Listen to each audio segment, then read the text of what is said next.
তিনটা বলের মধ্যে একটা হলুদ। জাস্ট 2 দিন আগে এসএসসির রেজাল্ট দিছে অ্যান্ড পুরা বাংলাদেশের রেজাল্ট কিন্তু ড্রপ করছে।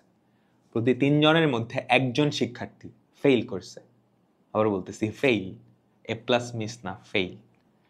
অ্যান্ড এ প্লাসও কিন্তু বা জিপিএ 5 যেটাকে বলো, পুরা বাংলাদেশে জিপিএ 5 এর পার্সেন্টেজটাও কিন্তু অনেক কমে গেছে। কেন? কারণ এবার শিক্ষা বোর্ড থেকেই বলা হয়েছে কোনো গ্রেস মার্ক দেওয়া হয়নি অ্যান্ড স্ট্রিক্টলি মার্কিং করা হয়েছে। হ্যাঁ, নাম্বারটা বাড়ায় দেখানোর জন্য কোনো গ্রেস মার্ক বা ওভার মার্কিং কিন্তু করা হয় নাই। তো সিমিলার কাজটা কিন্তু এইচএসসিতেও হবে, তোমরা টের পাচ্ছ, তাই না? এইচএসসি 25 তো এখন পরীক্ষা দিচ্ছে, ওদের আসলে খুব বেশি একটা কামব্যাক করার সুযোগ নাই।